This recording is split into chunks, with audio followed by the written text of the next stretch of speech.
ह्यांचा एक एक्झॅक्टली एक पॅटर्न आहे, जो मी ऑलरेडी स्टडी केला आहे बऱ्याच वेळापासून. ह्यांचा जर पॅटर्न पाहिला तर तुम्हाला कळेल की एखादा कुठलाही साधा व्यक्ती असेल, बरेच असे आहेत व्यक्ती, ज्यांची मी आता नावं इथे सांगणार नाही तुम्हाला. पण ती कुठे आणि कधी हे जेव्हा कोर्ट केस आणि इन्व्हेस्टिगेशन्स होतील, त्यावेळी त्या व्यक्तींची नावे समोर सादर करेनच. हा एक पॅटर्न असा आहे की ज्यामध्ये एखाद्याला आश्वासनं द्यायची, प्रेमाची, लग्नाचीही. मलाही तसं लिहून दिलं आहे त्यांनी. लिहून दिलं नाही म्हणेन, लिहिलेल्या आश्वासनांवरती आणि प्रॉमिसेसवरती सिग्नेचर आहे त्या व्यक्तीची. आणि हे सिग्नेचर त्यांनी, ती आणि तिच्या आईने मिळून मला एका मॉलमध्ये भेटल्या होत्या. त्याच्यावरती साईन केली आहे त्या व्यक्तीने. मयुरी पाटील तिचं नाव. आणि लग्नाचीही आश्वासनं दिली.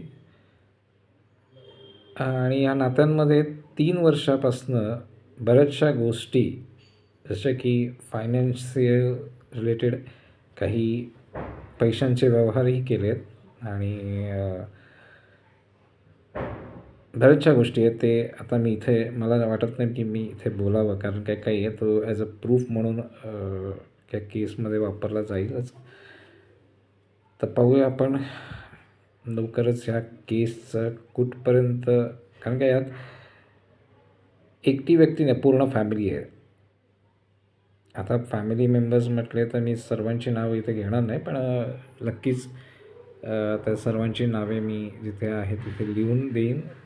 आणि इन्व्हेस्टिगेशन पूर्णतः पोलीस करतील सहकार्य करून. आणि मला वाटतं की मी जर माझं जर चूक असेल, ओके, किंवा माझ्यावरती जे गुन्हे लादले असेल ते खरे असतील, तर मी शिक्षा भोगायलाही तयार आहे.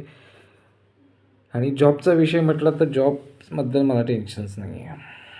का ते, कारण काय, सत्य बाहेर येणं हाच माझा मेन उद्देश आहे. बस. धन्यवाद.